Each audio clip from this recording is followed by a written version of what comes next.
ভারতের বিপক্ষে ২২ বছর পর জয়। জাতীয় স্টেডিয়ামে মর্যাদার ম্যাচ ১-০ গোলে জিতে বাংলাদেশের উৎসব। মোরসালিনের গোলে লাল সবুজের বাজিমাত। এশিয়ান কাপ বাছাইয়ে প্রথম জয় হামজা সমিতের। দলের জন্য ২ কোটি টাকা পুরস্কার ঘোষণা করেছেন ক্রীড়া উপদেষ্টা। জাতীয় স্টেডিয়ামে রেফারির শেষ বাঁশি, মাঠে আসা ২০,০০০-এর বেশি দর্শকের সঙ্গে খেলোয়াড়দের বাঁধ ভাঙা উল্লাস। পোস্টার বয় হামজার হাসিটা যেন আরও চড়া। জাতীয় দলে জার্সিতে প্রথম জয় হামজা সমিত জায়ানদের। শেষ হলো বাংলাদেশের ২২ বছরের অপেক্ষা। ফুটবলে ঘরের মাঠে ভারত বধে হাসি কান্নায় একাকার। শেষ মুহূর্তে ম্যাচ হাতছাড়া হওয়ার বিষয়ে সতর্ক থেকেছে বাংলাদেশ। ফুটবলারদের সঙ্গে ভক্তদেরও বাঁধনহারা আনন্দ। ভারতের বিপক্ষে বিশেষ কৌশল কোচ কাবরেরার। শুরুর একাদশে জামাল ভুঁইয়াকে বাদ দিয়ে ক্যাপ্টেনের আর্মব্যান্ড সোহেল রানার। দলের ৩ প্রবাসী হামজা সমিত ও জায়ানকে রেখেই পরিকল্পনা। গোলবার রক্ষায় মিতুল মারমার ওপরই আস্থা রাখেন। ম্যাচের ১১ মিনিটে চোট কাটিয়ে ফেরা মোরসালিনের গোলে লিড বাংলাদেশের। রাকিবের বাড়ানো পাস থেকে ভারতের গোলকিপার গুরপ্রীত সিংকে পাত্তা না দিয়ে বল জালে জড়ান। এ নিয়ে জাতীয় দলের জার্সিতে ৭ গোল এই মিডফিল্ডারের। ম্যাচের ৩৪ মিনিটে বাংলাদেশকে গোল খাওয়া থেকে বাঁচিয়েছেন হামজা চৌধুরী। প্রতিপক্ষের ক্রস হেড থেকে ক্লিয়ার করেন। পিছিয়ে পড়ে মেজাজ হারায় ভারত। এরপরই তপু সোহেলদের সঙ্গে ধাক্কাধাক্কি হাতাহাতি দু দলের। এর জেরে তপু সন্দেশকে হলুদ কার্ডের সতর্কবার্তা রেফারির। ১-০ গোলে এগিয়ে থেকে বিরতিতে যায় দুদল। দ্বিতীয়ার্ধে শুরুতে আক্রমণের ধার বাড়ায় ভারত, রক্ষণে মনোযোগ বাংলাদেশের। ব্যাকফুটে পড়া ভারতকে কোনো সুযোগ দেয়নি লাল সবুজ। প্রতিপক্ষের কিপার গুরপ্রীত সিং সান্ধুকে টপকাতে না পারলেও লিড ছাড়েনি স্বাগতিকরা। ১-০ গোলের আনন্দ নিয়ে মাঠ ছাড়ে বাংলাদেশ। এশিয়ান কাপের চূড়ান্ত পর্বে খেলার সুযোগ হাতছাড়া হয়েছে আগেই, তবে ভারতকে হারানোর আনন্দ নিয়ে বছর শেষ লাল সবুজের। Farida Bakhtiara, Independent News. Leicester সিটির হয়ে এফএ কাপ জয়ের চেয়ে ভারতকে হারানোর আনন্দ বেশি বলেছেন হামজা চৌধুরী। এশিয়ান কাপ বাছাইয়ে প্রথম জয়ে রোমাঞ্চিত এই তারকা ফরওয়ার্ড রাকিব ফাহিমের পারফরমেন্সের প্রশংসা করেছেন। লেস্টার সিটির হয়ে এফএ কাপ জয়ের থেকেও ভারত ম্যাচের অনুভূতি আলাদা। টিম ওয়ার্কের কারণে এই জয় এসেছে। ফুটবলারদের মধ্যে জয়ের খুঁতা ছিল। রাকিব ফাহিম অসাধারণ খেলেছে। এই জয়ে কোচিং স্টাফ সহ পুরো দলের ভূমিকা ছিল।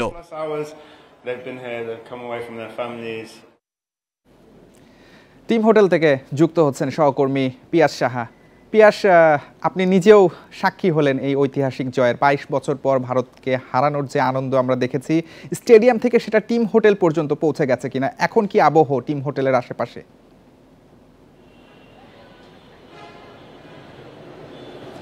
জি, আসলে টিম হোটেলে বাস কিন্তু ৩ থেকে ৪ মিনিট আগে আসলে টিম হোটেলে ফুটবলাররা পৌঁছেছে। আর ফুটবলাররা টিম হোটেলে পৌঁছানোর পরেই টিম হোটেলে যে কর্তৃপক্ষরা রয়েছে তারা কিন্তু তাদের ফুল দিয়ে বরণ করে নিয়েছেন, কেক কেটেছেন, মিষ্টি কেটেছেন এবং পুরো দলকে নিয়ে যে হোটেলের যে লবি রয়েছে সেখানে প্রায় ১-২ মিনিটের মতো একটা আনন্দ উল্লাস হয়েছে। এবং ফুটবলাররা যে অর্জনটা বাংলাদেশের জন্য নিয়ে এসেছে সেটা টিম হোটেলের আরও যে সাধারণ মানুষজন ছিল তারাও কিন্তু সেলিব্রেট করেছে, এটা আমরা দেখেছি। এবং হামজা চৌধুরীর কথা বলতেই হবে। হামজা চৌধুরী আজকে সংবাদ সম্মেলনে এসেছিলেন এবং তাকে যখন বলা হয়েছিল যে আসলে এই জয়টা আপনার কাছে কত বড় ব্যাপার, তখন কিন্তু তিনি বলেছেন তিনি যে লেস্টারের হয়ে এফএ কাপ জিতেছিলেন তার চেয়েও বেশি ভালো অনুভূতি হচ্ছে এই জয়টা নিয়ে। এবং সবকিছু মিলিয়ে বাংলাদেশ দলের আমি বেশ কয়েকটা প্লেয়ারের সাথেও কথা বলেছি, তারা বলল যে তারা যে এতদিন যাবৎ হার্ড ওয়ার্ক করছিল, পরিশ্রম করে যাচ্ছিল, তাদের যে কাঙ্ক্ষিত জয়টা আসছিল না, সেই জয়টা যে এখন আসলো তারা এই মোমেন্টামটা ধরে রাখতে চায়। এবং সামনের বছর মানে আগামী বছর বাংলাদেশ ফুটবলের যতগুলো ম্যাচ থাকবে, যেহেতু সমিত হামজার সাথে তারা এখন শক্তিশালী দল, এই জয়টা কিন্তু তাদের আত্মবিশ্বাসটা বাড়িয়ে দিল। 2026-এ তারা আসলে আরো ভালো ফুটবল খেলতে চায় এবং বাংলাদেশের র্যাঙ্কিংকে আরো এগিয়ে নিয়ে যেতে চায়। পারফরমেন্স আমরা দেখেছি। এই ম্যাচে ডিফেন্সে সেরকম ভুল হয়নি, তবে গোলকিপার মিতুল মারমা বেশ নড়বড়ে ছিলেন। একটা প্রসঙ্গ জানতে চাই, এই ম্যাচ জয়ের পর কোচ কাবরেরা কি একটা লাইফলাইন পেলেন কিনা?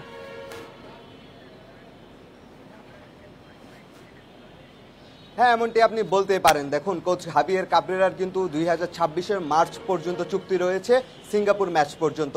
আপনি এটা নিঃসন্দেহে বলতে পারেন যে 26-এর মার্চ পর্যন্ত যে চুক্তি রয়েছে সেই চুক্তি পর্যন্ত কোচ হাবিয়ের কাবরেরাকে বাফুফে রাখবে, এমন কথাও আমি প্রেস বক্সে শুনেছি এবং বাফুফের কয়েকজন কর্মকর্তার সঙ্গে আমি কথা বলেছি। তারা আসলে বলেছে যে ভারত ম্যাচের উপরে অনেকটা ভাগ্য নির্ভর করছিলেন কোচ হাবিয়ের কাবরেরার। তিনি যদি এই ম্যাচটি জিতে বা বাংলাদেশ ভালো কোনো ফলাফল করলেও তারা কোচ কাবরেরার যে ম্যাচটা আছে সেই মেয়াদ পর্যন্ত কোচ হাবিয়ের কাবরেরাকে অন্তত রাখবেন। আর যেহেতু ভারতের বিপক্ষে 22 বছর পর বাংলাদেশ জিতলো, ম্যাচে যে পারফরমেন্স করেছে বাংলাদেশ সেটার অবশ্যই প্রশংসা করতে হবে। কোচ হাবিয়ের কাবরেরার পরিকল্পনা বা কঠোর পরিশ্রম বা অনুশীলনে যে ধরনের কাজ করিয়েছে এই ম্যাচে কিন্তু সবকিছু ফুটে উঠেছে। তো সবকিছু মিলিয়ে বাফুফের হয়তো কয়েকদিন পর টিম মিটিং হবে, আসলে কম্পিটিশন কমিটি রয়েছে, ন্যাশনাল টিমস কমিটি রয়েছে, সেখানে মিটিংয়ে হয়তো কোচ হাবিয়ের কাবরেরাকে নিয়ে আলোচনা হবে। কিন্তু কোচ হাবিয়ের কাবরেরার থেকে যাওয়ার পাল্লাটা ভারী হয়ে গেল। অন্তত 2026-এর মার্চ পর্যন্ত চুক্তি পুরো শেষ করে কোচ হাবিয়ের কাবরেরা যাবে। তার আগে মানে কাবরেরাকে বাফুফে হয়তো বা সরানোর অবশ্যই আমরা হয়তো কাবরেরাকেই দেখতে পাবো। ম্যাচ বাংলাদেশ জিতেছে, এই জন্য মিতুল মারমার যে একটা ব্ল্যান্ডার ছিল সেইটা সামনে আসছে না। মিতুল গত ম্যাচ দেখেছি আমরা, তার আগের ম্যাচগুলোতেও দেখেছি বেশ নড়বড়ে, আজকেও তাকে নড়বড়ে দেখা গেছে। ডিফেন্সের কল্যাণে আজকে রক্ষা পেয়েছে। গোলকিপিংয়ে কোনো অপশন কেন পাচ্ছেন না হাফিয়ার কাবরেরা? দেখুন, এটা কিন্তু আসলে একদমই ভুল কথা। কোচ হাবিয়ের কাবরেরার কাছে কিন্তু যথেষ্ট গোলকিপিং অপশন রয়েছে।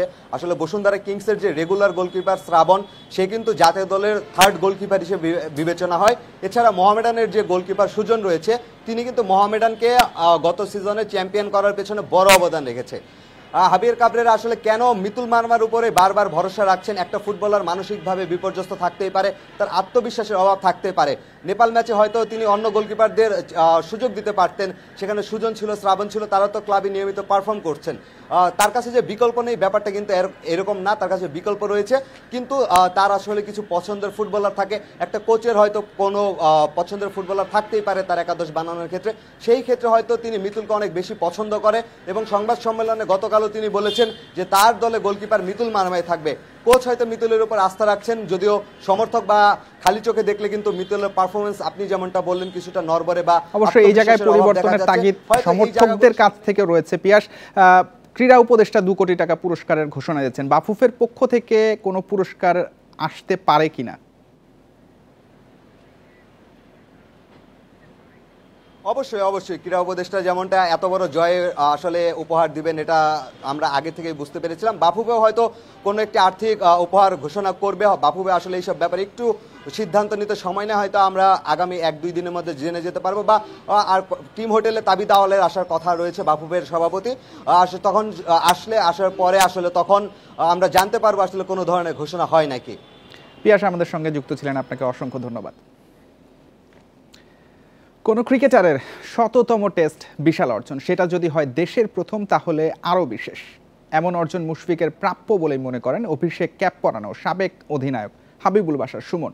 টেস্ট শুরুর আগে ক্রেস্ট প্রদান, মুশফিকের প্রথম আর 100তম টেস্ট খেলা, সতীর্থদের নিয়ে থাকবে বিসিবির নানা আয়োজন।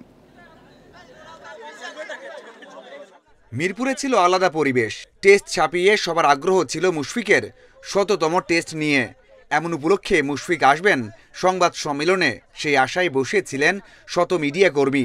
আশা পূরণ হয়নি, তবে মুশফিক যা করেছেন সেটা প্রত্যাশার বাইরে। সবাইকে নিয়ে উদযাপন করেছেন, সাংবাদিকদের ভালোবাসায় সিক্ত হয়েছেন। 20 বছরের টেস্ট ক্যারিয়ার, বাংলাদেশের নতুন ইতিহাস। কিভাবে দেখছেন মুশফিককে টেস্ট ক্যাপ পরানো সাবেক অধিনায়ক? আমি যাকে টেস্ট ক্যাপ পরিয়েছিলাম তিনি 100 টেস্ট ম্যাচ খেলছেন। It's a wonderful feeling. But যেটা বললাম যে মুশফিক রহিম এই ওভার দ্য ইয়ার্স যেই লিগাসি সেট করে গেছে, যে ল্যান্ডমার্কটা সেট করে গেছে সমস্ত ক্রিকেটারের জন্য, এটা আসলে সামথিং ভেরি, যেটা বলি একটু আগে বললাম, ভেরি ভেরি স্পেশাল। মুশফিক যখন তার অধীনে খেলা শুরু করলো মনে করেছিলেন ঠিক সময়ে অভিষেক হচ্ছে না, তবে ইংল্যান্ডের কন্ডিশনে বুঝিয়ে দিয়েছিলেন লম্বা সময়ের জন্যই এসেছেন। তখন আসলে ইয়াং ছিল, আসলে একটা বাচ্চা ছিল, বাট প্রথম সফরে আসলে ও সবাইকেই বুঝিয়ে দিয়েছিল যে ও এসেছে লম্বা সময়ের জন্য এসেছে। ইন্টারন্যাশনাল ক্রিকেট খেলতে হলে যে ধরনের স্কিল লাগে যে ধরনের টেকনিক লাগে সেটা ওর মধ্যে খুব ভালো মতোই ছিল। চারিদিকে গুঞ্জন মুশফিক দ্রুতই অবসর নেবেন এমন আলোচনার যুক্তি দেখেন না। দলের দরকার আছে মুশফিককে। এই আলোচনাটা থেমে যাওয়া ভালো। আলোচনাটা আমি আসলে কমফোর্টেবল ফিল করি না, কারণ হি ইজ এ লিজেন্ড। এই আলোচনাটা ওকে নিয়ে হওয়া উচিত না। এই কলটা আসলে ওই নেবে। আমি তো আশা করি আরও বেশ কিছুদিন খেলবে, বিকজ ও থাকলে যেটা হয় যে পুরো ব্যাটিংটা অনেক কনফিডেন্ট থাকে। বিশেষ দিনে বিসিবির বিশেষ আয়োজন। 9টা 16 মিনিটে দল সারিবদ্ধ হয়ে দাঁড়াবে। 17 ও 19 মিনিটে টেস্ট ক্যাপ পরিয়ে দেবেন বাশার ও আকরাম। বিসিবি সভাপতি আমিনুল ইসলাম ও পরিচালক নাজমুল আবেদিন ক্রেস্ট তুলে দেবেন। 21 মিনিটে প্রথম টেস্ট ও ১৭তম টেস্টের সদস্যদের অটোগ্রাফ প্রদান। এরপর ক্যামেরায় কথা বলবেন শান্ত ও মুশফিক। Mazharul Islam, independent news. মিরপুরে বাংলাদেশ আয়ারল্যান্ড সিরিজের দ্বিতীয় টেস্ট শুরু। কাল জয় দিয়ে মুশফিকের ১০০তম টেস্ট রাঙাতে চায় টাইগাররা। ফিটনেস ধরে রাখলে মুশফিকের ক্যারিয়ার এখনই থেমে যাচ্ছে না বলেছেন হেড কোচ ফিল সিমন্স। খেলা শুরু কাল সকাল ৯:৩০টায়। প্রতিপক্ষ আয়ারল্যান্ড বলে তেমন উত্তাপ নেই। ফিল সিমন্সের সংবাদ সম্মেলনের প্রায় পুরোটা জুড়েই মুশফিকুর রহিম। ঢাকা টেস্টে রেকর্ড ১০০তম ম্যাচ তার। কিংবদন্তি মুশিকে নিয়ে নিজের ভাবনা জানালেন টাইগার হেড কোচ। মিস্টার ডিপেন্ডেবলের এখনই শেষ দেখছেন না। মুশফিক কতদিন খেলা চালিয়ে যাবে আলোচনা করেনি। সে কঠোর পরিশ্রমী এবং একজন কিংবদন্তি ক্রিকেটার। সে যতদিন ক্রিকেট উপভোগ করবে, পারফর্ম করবে, ততদিন খেলবে। সিলেট টেস্টের দাপুটে জয়ে আত্মবিশ্বাসী দল। টিম কম্বিনেশনে পরিবর্তনের সম্ভাবনাও কম। মিরপুরের চেনা কন্ডিশনে শিষ্যদের কাছে একই ধারাবাহিকতা চান সিমন্স। হাসান মুরাদের স্পিন বৈচিত্র্য মনে ধরেছে কোচের। উইকেট যেমন দেখেছি, কমপক্ষে 2 দিন ব্যাট করা সহজ হতে পারে। সবকিছু বিবেচনায় একাদশ সাজাবো। মুরাদ অভিষেক টেস্টে দারুণ করেছে। আমি চাই তার উন্নতি অব্যাহত থাক। টেস্টের আগের দিন অনুশীলন করেনি আয়ারল্যান্ড। মিরপুরের উইকেটে স্পিন সামলানো বড় চ্যালেঞ্জ স্টার্লিং টেক্টরদের। যদিও স্বাগতিকদের লড়াই জানাতে প্রস্তুত আইরিশরা। আমাদের উন্নতি করার চেষ্টা করতে হবে, ভালোভাবে শুরু করতে হবে। পিচ কেমন আচরণ করবে তা নিয়ে আমরা ভাবছি না। উইকেট যেমন থাকবে সেভাবেই পরিকল্পনা করতে হবে।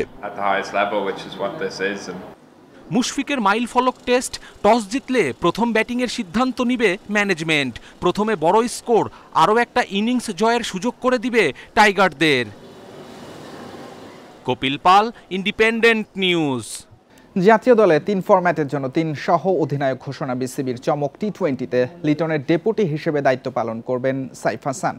একসময় যুব দলের নেতৃত্ব দেয়া সাইফ সম্প্রতি টি-20তে দারুণ খেলছেন। ভরসা রেখেই এই ফরম্যাটে তাকে সহ অধিনায়ক করা হয়েছে। ওডিআইতে মিরাজের ডেপুটি শান্ত, আর টেস্টে উল্টো অবস্থানে দুজন, সেখানে সহ অধিনায়ক হিসেবে থাকবেন মিরাজ। বিসিবিতে 3 পরিচালকের দায়িত্বে রদবদল হয়েছে।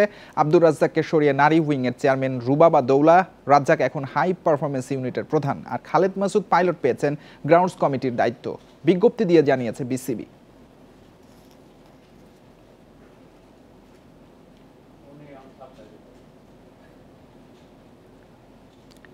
নারী কাবাডি বিশ্বকাপে টানা দ্বিতীয় জয় বাংলাদেশের। অভিজ্ঞতায় পিছিয়ে থাকা জার্মানিকে 57-27 পয়েন্টে হারিয়েছে স্বাগতিকরা।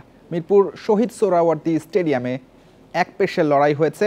শারীরিক গঠনে এগিয়ে থাকলেও জার্মান মেয়েরা কোনো প্রতিরোধই করতে পারেননি। পুরো ম্যাচে 4 বার অল আউট হয়েছে তারা।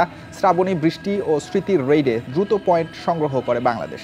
শেষ পর্যন্ত ম্যাচ জিতে নেয় 57-27 ব্যবধানে। বুধবার শক্তিশালী ভারতের মুখোমুখি হবে বাংলাদেশ। 5 দলের গ্রুপে শীর্ষ 2 দল খেলবে সেমিফাইনালে।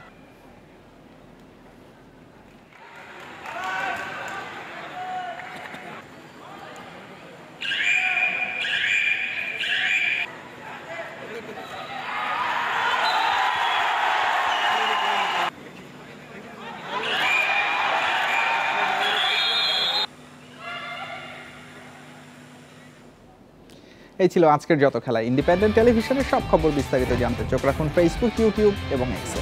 আমন্ত্রণ পরের আয়োজনে।